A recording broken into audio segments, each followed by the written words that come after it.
उड़ने से बहुत सारे लोगों को डर लगता है। प्लेन के अचानक गोते लगाने का कॉमन डर एकदम बेतुका सा है, क्योंकि कमर्शियल फ्लाइट्स में उसी तरह की ज्यादा खराबियां आती ही नहीं हैं।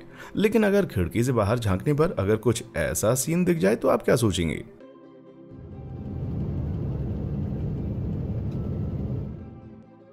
ओफ, उम्मीद है कि आप पहली और आखिरी बार ये डरावना सीन देखेंगे। इस बार भी मेरे पास है पहले से ज्यादा मसालेदार फैक्ट्स का बड़ा खजाना, जो इस एपिसोड में आप भी देख लेंगे। कोई लेट्यूस शुरू से बनाने को कहे तो आप शायद लेट्यूस को बोने काटने से शुरू करेंगे, राइट? लेकिन अगर मैं आपको परफेक्ट लेट्यूस बनाने का एक सॉलिड सा शॉर्टकट बताऊं तो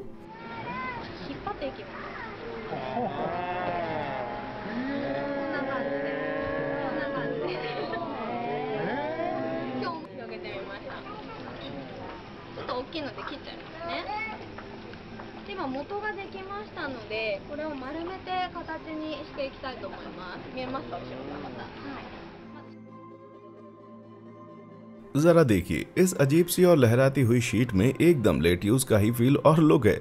अब तक ध्यान से नहीं देखा तो देखिए, इस बाजीगर औरत ने इसको फाड़कर स्ट्रिप्स बना दिए हैं। वो बारीकी के साथ उन स्ट्रिप्स के रोल बना रही है। रोल्स को बॉल्स ऐसी लग रही हैं जैसे कि नोटबुक के पन्ने फाड़े हों। एक गेंद में दूसरी गेंद लपेट कर लेट्यूस का एक गोला बना दिया जाता है। भाई, ये तो आधा कटने के बाद आइसबर्ग जैसा लग रहा है भैया। आखिर ये चल क्या रहा है? तो दोस्तों, कहानी शुरू होती है गर्म रंगीन वैक्स के सिलेक्शन और पानी के टब से।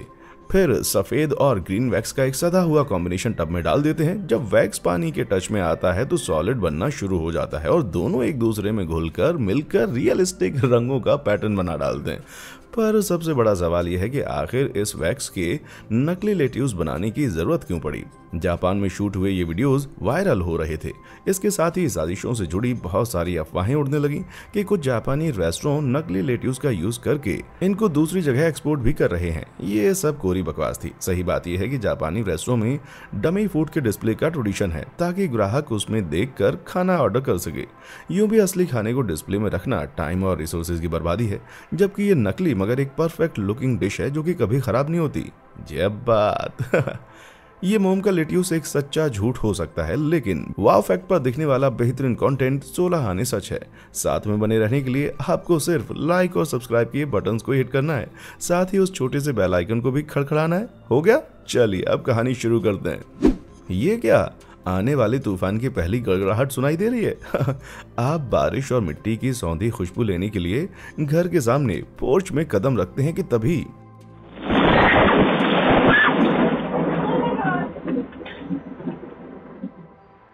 मॉर्गन सिटी की सारा रिवार्डी अगस्त 2020 की एक सुबह अपने साइप्रस गार्डन सब डिवीजन वाले घर के बाहर निकली।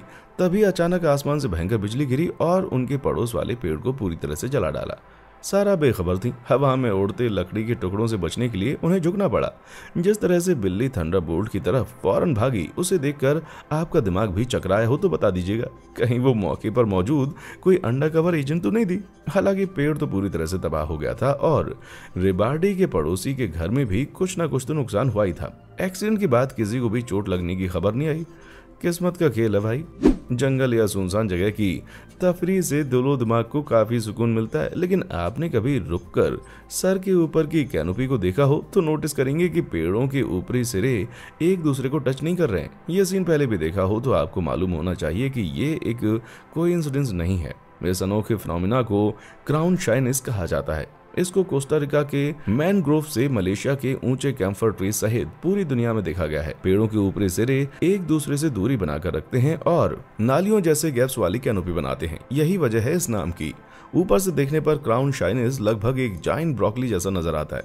एक ही स्पीशीज के पेड़ों में तो ये बहुत ही कॉमन है, पर अलग अलग नस्लों के पेड़ों में भी इसकी झलक दिखती है। ऐसी कई थ्योरीज हैं जिनमें बताने की कोशिश हुई है कि पेड़ों में ये शाइनिस क्यों होती है, लेकिन सटीक वजह कोई नहीं जानता। ऊपरी हिस्सों में ये दूरी पेड़ों को लाइट जैसे रिसोर्सेज तक पहुंचाने में मदद करती है। कुछ थ्योरीज कहती हैं कि ये पत्तियां खाने वाले कीड़ों, परजीवी, बेलों और बीमारियों को फैलने से रोकती हैं। यूं कह सकते हैं कि बीमारी के डर से पेड़ दूरी बनाकर रखते हैं। लगता है पेड़ काफी पहले से ही सोशल डिस्टेंसिंग रखते आ रहे हैं भाई। आजकल तो एक छींक से भी सब टेंशन में आ जाते हैं, लेकिन पहले ये एक नॉर्मल बात थी। आपने शायद अपने कुत्ते बिल्लियों को भी छींकते हुए सुना ही होगा, है ना? लेकिन कभी कछुए को छींकते हुए सुना है क्या? क्या ये पॉसिबल है? जरूरत से ज्यादा क्यूटनेस भी जान ले लेती भाई। इस वीडियो के साथ हेल्थ वार्निंग भी होनी चाहिए। आपने कभी सोचा भी नहीं होगा कि कछुए चीख भी सकते हैं, लेकिन जैसा कि आप देख सकते हैं ये पतली और तीखी चीख जैसी आवाज निकालते हैं। वैसे लगातार छींकना रेस्पिरेटरी इन्फेक्शन जैसी सीरियस तकलीफ हो सकती है, पर चिंता की कोई बात नहीं है। ये कछुआ तो खुद से डर ही गया लगता है। सोचना मुश्किल है कि एस्ट्रोनॉट की जिंदगी कैसी होती है। एक बार स्टार्स के बीच रहने का सारा चस्का खत्म हो जाए तो आपको मान लेना चाहिए कि भैया धरती के सबसे रूटीन काम भी ना वहाँ के लिए सरदर्द बन जाते हैं। फॉर एग्जाम्पल, क्या स्पेस में आप टॉवल निचोड़ पाएंगे? सीधा जवाब है नहीं।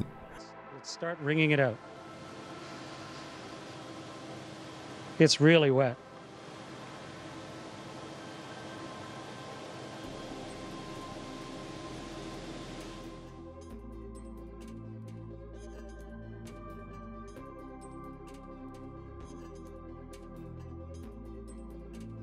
ये कैसा काला जादू है भाई? कनाडा स्पेस एजेंसी के एस्ट्रोनॉट क्रिस हेडफील्ड के इस करतब में पानी टॉवल से नीचे गिरने की बजाय उससे चिपक कर उसके इर्द गिर्द एक प्रोटेक्टिव शील्ड बना लेता है। मजेदार बात यह है कि पानी टॉवल से निकलकर हेडफील्ड के हाथों चिपक जाता है, जैसे उनमें कोई एक्समैन जैसी सुपर पावर आ गई हो। पानी के वॉश टॉवल पर और हेडफील्ड के हाथों पर चमकती हुई जेली की तरह चिपकने का सारा राज उसके सरफेस टेंशन में छुपा हुआ है। आपको बता दें कि धरती पर ग्रेविटी पानी को उसके कंटेनर के शेप में बनाए रखने के लिए खींच कर रखती है, लेकिन अंतरिक्ष में ग्रेविटी की कहानी दूसरी है। वहां सरफेस टेंशन के कारण पानी गोलों के शेप में रहता है। सतह के चुंबक जैसे मॉलिक्यूल्स की वजह से पानी इलास्टिक स्किन की तरह बिहेव करता है, क्योंकि सभी मॉलिक्यूल्स एक दूसरे को बराबर ताकत से खींच कर रखते हैं। इसी कारण ये वॉश टॉवल और हेडफील्ड के हाथों से चिपक जाते हैं। क्या बात है भाई? खाली बिस्तर में पड़े मोबाइल पर वीडियो मत देखते रहो मेरे भाई। क्या आपने इंटरनेट पर कोई इंटरेस्टिंग चीज देखी है जो साथियों से भी शेयर की जानी चाहिए? अगर हो तो clips@vms.com पर शेयर करें। फ्यूचर में इस पर वीडियो बनाएं तो आपको वाहवाही मिलेगी। क्लिप मजेदार हुई तो हम इसको खरीद भी सकते हैं। तो फिर किस बात का इंतजार भाई? हाँ, पेंगुइन्स दुनिया के सबसे प्यारे जानवरों में से एक माने जाते हैं, लेकिन एक पेंगुइन को और ज्यादा अडोरेबल कैसे बनाया जा सकता है? इसे छोटा करके। हाँ,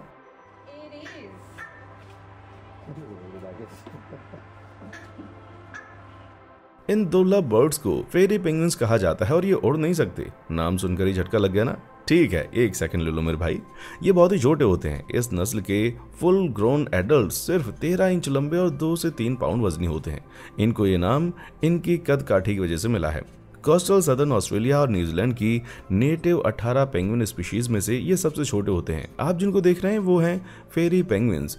पहली बार ब्रोंक्स जू में रखे गए थे। ब्रोंक्स जू सहित यूएस की 3 फैसिलिटीज इन छोटी बर्ड्स का घर है। वास्तव में इनकी हैचिंग तो ऑस्ट्रेलिया में सिडनी के टेरोंगा जू में हुई थी, लेकिन फिर ब्रीडिंग बढ़ाने के लिए इन्हें ब्रोंक्स जू लाया गया। टेरोंगा जू में हर साल कोई 15 पेंगुइन्स की हैचिंग होती है और ये इन छोटे बर्ड्स का दुनिया में सबसे कामयाब ब्रीडिंग प्रोग्राम है भाई। ब्रोंक्स जू फेरी पेंगुइन कॉलोनी ये तय करने में मदद करेगी कि ये पूरे यूएस में मौजूद छोटे पेंगुइन्स की आबादी में जेनेटिक डाइवर्सिटी हमेशा बनी रहे। इनके छोटे कंधों पर काफी बड़ी जिम्मेदारी है भाई।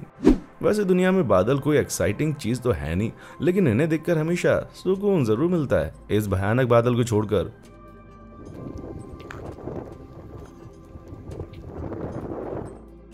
ये किसी साई-फाई मूवी में घूमते हुए बवंडर जैसा लग रहा है, मगर ये भौचक्का कर देने वाला वीडियो अर्जेंटीना में सेंटा क्रूज प्रोविंस के पिको ट्रंकाडो शहर का है। वीडियो बनाने वाले ने बताया कि वो अपने दोस्त से मिलने गया था, तभी अचानक से लंबा बादल दिखाई दे गया, जिसके बाद तूफान शुरू हो गया। इस खूबसूरत बादल की वजह दरअसल मौसम से जुड़ी एक खास घटना है जिसे रोल क्लाउड कहते हैं। रोल क्लाउड एक हॉरिजॉन्टल ट्यूब शेप्ड और कम ऊंचाई का बादल है जो कभी कभी माहौल में हॉरिजॉन्टल बवंडर आने से बनता है। ये अक्सर आंधी तूफान से पहले बनता है और तूफान के खत्म होने पर मेन स्ट्रक्चर से अलग हो जाता है। इसके बाद ये बादल आसमान में रोल करता हुआ आगे बढ़ता रहता है। रोल क्लाउड ज्यादातर नॉर्दर्न ऑस्ट्रेलिया में देखे जाते हैं, जहां इन्हें मॉर्निंग ग्लोरी क्लाउड्स कहा जाता है। जब ये बादल बनता है तो पावर ग्लाइडर्स कभी कभी इनमें घुसकर अपना इंजन बंद कर देते हैं। इसके साथ एक बार में वो मीलों तक उड़ते रहते हैं। कौन जानता था क्लाउड सर्फिंग भी एक स्पोर्ट बन जाएगा भाई। कुदरत में फूड चेन बताती है कौन किसको खाएगा। अक्सर बड़े जानवर छोटों को खा लेते हैं और वो छोटे जानवर उनसे छोटे जानवरों को खाते हैं, लेकिन कभी कभार जानवर अपने पेट के लिए थोड़े लालची हो जाते हैं और उतना खा लेते हैं जितना कि वो चबा भी नहीं सकते। क्या आप गैस कर सकते हैं कि न्यू ऑरलियंस में I'm so putting this on YouTube. Are you recording it? इस लालची पेलिकन्स के गले में क्या फंसा हुआ है? क्लू ये है कि शायद कुछ ही देर पहले वो पेलिकन के बाजू में तैर रहा था और उसका पेट ब्रेड से भरा हुआ था। बिल्कुल सही, मिस्टर पेलिकन एक बतख को निगलने में लगे हुए हैं, लेकिन उसका बिल पाउच जिस तरह से फूलकर खुल बंद हो रहा है ना, वो हद से ज्यादा पछता रहा है। वाटर बर्ड पेलिकन्स की खास खुराक मछलियां हैं। कोई छोटा रेप्टाइल या एम्फीबियन इनके सामने आ जाए तो ये उसको भी चट कर जाते हैं, लेकिन पेलिकन्स बहुत बड़े मौका परस्त होते हैं। ये कबूतर जैसे छोटे पक्षी खाते हुए भी देखे गए हैं। चोंच में पानी भरकर ये उसे खाने से पहले डुबो देते हैं। ये लालची बर्ड शायद कुछ सेकंड्स में ही इस बतख को उगलने वाला है, लेकिन कबूतर खाना अलग चीज है और बतख को खाना एकदम अलग चीज। ये लालची बर्ड शायद कुछ ही सेकंड्स में इस बतख को उगलने वाला है। भैया पेलिकन हो तो इसका मतलब ये थोड़ी है कि कुछ भी करोगे। अगर आप अराक्नोफोबिया के शिकार हैं तो इसके इलाज का ये सही टाइम है। तो अब यहाँ सिर्फ वही बचे हैं जो सबसे ज्यादा निडर हैं, इसलिए आपकी मुलाकात जिस चीज से मैं करवाने जा रहा हूँ वो है एक जंपिंग स्पाइडर।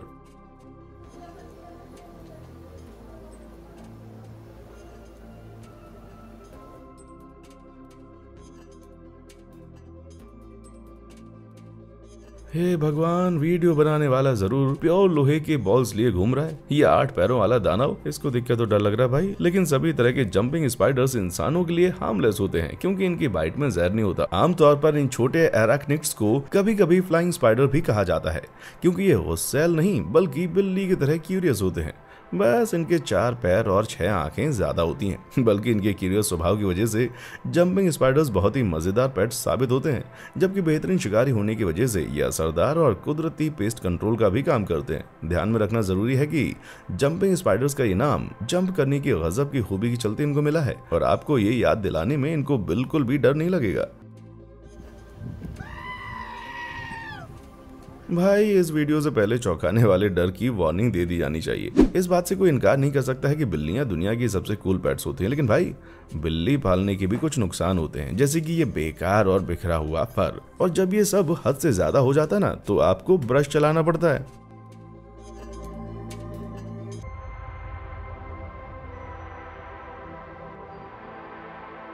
ऐसा लग रहा होगा कि बेचारी बिल्ली के बाल भेड़ की तरह काटे जा रहे हैं, लेकिन ये भर अपने आप निकल रहा भैया।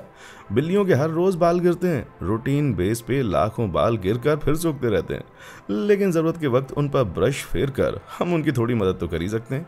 इस दिल खुश कर देने वाली वीडियो में जापानी यूट्यूबर पेसल कैट वर्ल्ड फर्मिनेटर नाम का टूल यूज कर रहा है, जिसको स्पेशली फर उतारने के लिए ही डिजाइन किया गया है।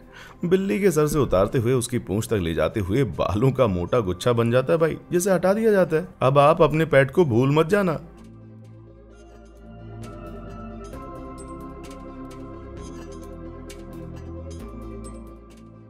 मुझे लगता है आज तक की सबसे कूल बिल्ली है मेरे भाई। बिखरे हुए बाल निकलते जा रहे हैं और असली बिल्ली छोटी होती जा रही है। नतीजा एक बिल्कुल नई बिल्ली। लोगों ने इस बड़ी हेयर बॉल पर भी वही मार्क्स और आंखें लगाकर बिल्ली बना दिया है। अपने के तो शायद इसीलिए इससे एलर्जी है मेरे भाई। एक सेकंड के लिए उस डरावने क्लिप की तरफ चलते हैं जो कि वीडियो की शुरुआत में मैंने आपको दिखाया था। चलें, ये है रिमाइंडर।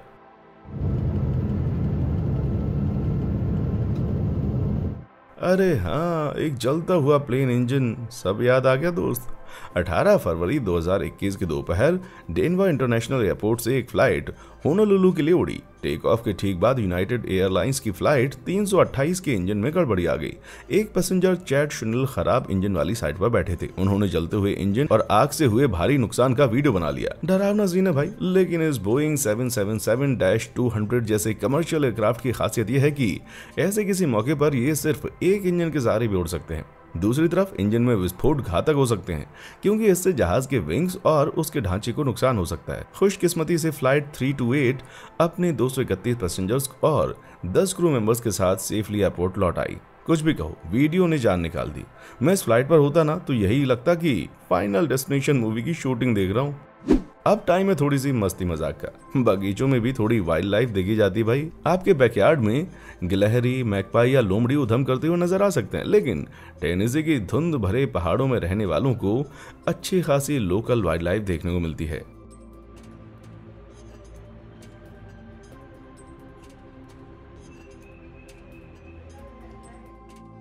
मार्च 2021 में मेसन ट्रेबोनी टेक्सास के गैटलिनबर्ग में अपने रेंटल केबिन के पोर्च में सवेरे की कॉफी पी रहे थे। तभी बैकयार्ड में एक छोटे काले भालू को घूमते हुए देखकर वो सुन्न रह गए। फिर भी उन्हें इसमें कोई खतरे वाली बात नहीं लगी। लेकिन तभी It is in the jacuzzi.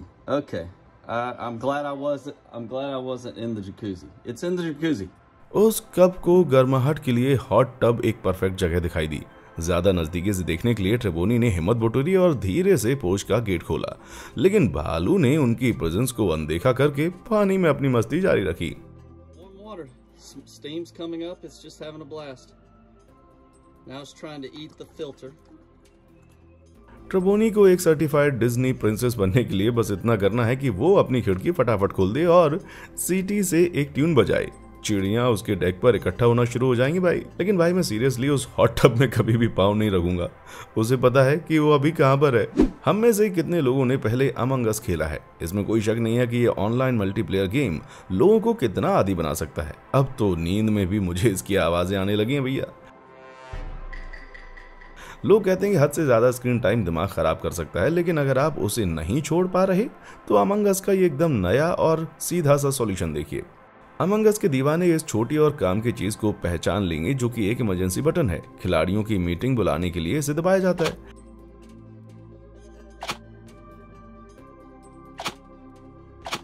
सही खेल के लिए जैसे ये बटन दबता है, तैयार बैठे खिलाड़ी धोखेबाज का पता लगाने के लिए आ जाते हैं। ये मजेदार चीज यूट्यूबर बाइजन ने सिर्फ कार्डबोर्ड बॉक्सेस, टेप, पेन, ग्लूटन, टूथपिक्स और आइस पॉप स्टिक्स की मदद से बनाया था। सभी कंपोनेंट्स के लिए उसने रेडीमेड टेम्पलेट्स यूज किए। उसने छोटे छोटे कैरेक्टर्स को कार्ड पर चिपका कर उनको केयरफुली काट कर अलग पीस कर लिए। आइस पॉप स्टिक्स और टूथपिक्स को कब्जे बनाने के काम में लिया, जिससे ये रंग बिरंगे एस्ट्रोनॉट बटन दबते ही बाहर आ जाते हैं। अगर सोच रहे हैं कि ये कैसे काम करता है तो देखिए, बॉल पॉइंट के एक हिस्से पर तने हुए सिंगल इलास्टिक बैंड स्प्रिंग से ये सिस्टम काम करता है। मम्मी मोबाइल गेम्स के लिए मना करें तो बाइजन को आवाज दो। लाइफ में कुछ काम सबसे हिम्मत वाले लोग करते हैं या फिर बेवकूफ। शार्कों के साथ तैराकी एक ऐसा ही काम है। मैं केस डाइविंग की बात नहीं कर रहा, मेरा मतलब असलियत में है शार्कों से भरे पानी में सिर्फ शॉर्ट्स पहनकर उतरने से।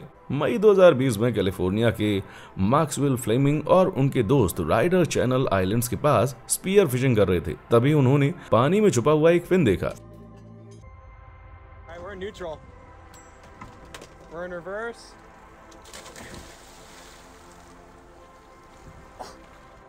फिन को धीरे धीरे पास आते देख उन्हें लगा कि ये कोई बास्किंग शार्क होगी। राइडर इस खूबसूरत मछली के साथ तैरने के लिए पानी में कूद पड़े, लेकिन जब देखा कि ये व्हाइट शार्क हो सकती है तो फिर वो घबराने लगे। That's not a basking shark, dude.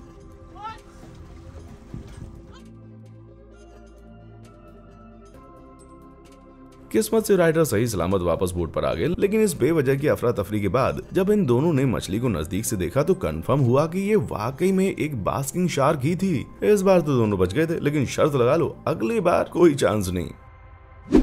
आपके लिए ब्रिज का मतलब ताकत और स्टेबिलिटी से होगा, है ना? लेकिन मैं इस ब्रिज पर जाना नहीं चाहूंगा, आपको अकेले ही जाना होगा।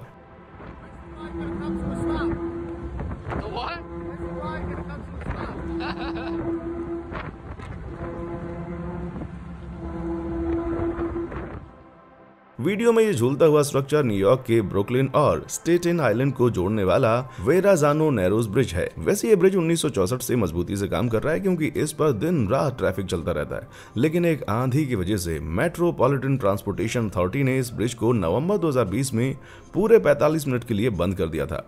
जब हवा की स्पीड 96.5 किलोमीटर पर आवर तक हो गई थी, तब ब्रिज किसी लेटे हुए राक्षस की तरह आवाज करने लगा था। इतने बड़े स्ट्रक्चर को तेजी से हिलते डुलते देखकर डर लगता है, लेकिन इस तरह के सस्पेंशन ब्रिज बनाए ही इसी काम के लिए जाते हैं। गनीमत थी कि इस दौरान किसी को चोट नहीं लगी और ब्रिज को भी कोई नुकसान नहीं हुआ।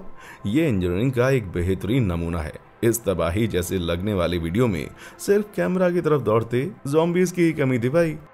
अगर दुनिया के सबसे बोर क्रिएचर्स की लिस्ट बनी होती ना, तो कोई अचरज नहीं था कि उसमें क्लेम्स का भी नाम आ जाता। आमतौर पर ये ऑर्डिनरी सेशल्स बीच पर बेकार पड़े मिलते हैं या किसी चमक दमक वाले रेस्टोरेंट पर उसे जाते हैं, लेकिन इनके अंदर क्या रहता है, कभी सोचा है?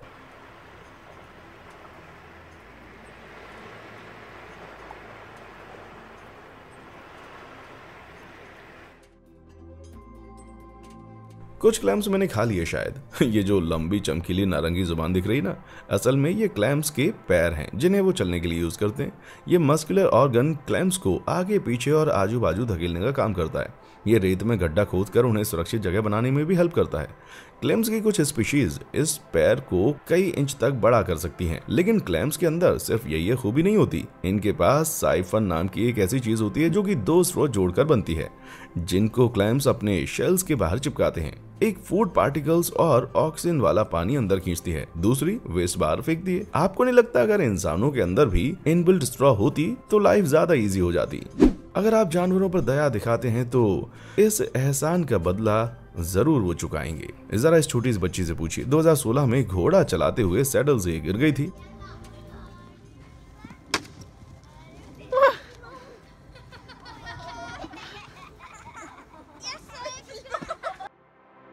हेलेना और उसका घोड़ा फ्रीमन नॉर्वे में वेटवे के कोंगलुगन राइड क्लब में रोजाना 60 ट्रेनिंग लेते थे, लेकिन फ्रीमन इतना छोटा था कि सवार आसानी से काठी से नीचे गिर जाया करता था। क्लिप्स में फेंस जंप करने के बाद हेलेना आगे की तरफ पलट गई और आखिर में फ्रीमन के सर के ऊपर गिर गई, लेकिन घोड़े को इतनी बढ़िया ट्रेनिंग मिली थी कि वो वहीं पर रुक गया। उसने हेलेना को अपने मसल से कई बार सहारा दिया और वापस ऊपर की ओर लाने की कोशिश की, मानो फ्रीमन कह रहा हो, हेलो मिस, आप गलत रास्ते पर हैं।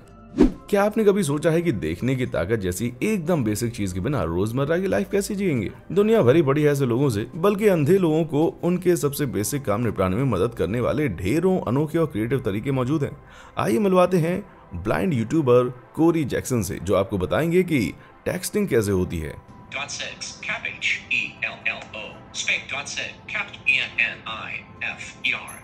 And now I'm going to flip it back over so you can see what I wrote. I typed, "Hello, Jennifer." बहुत ही गजब, right? Jackson Braille screen input की मदद से ये मैसेज टाइप कर पाई, जो आपके स्मार्टफोन में भी इंस्टॉल किया जा सकता है। There's not physical dots on the screen, but as you can see down the one side you'll see 1, 2, 3. Down the other side you'll see 4, 5, 6. And that's what makes up a standard Braille cell.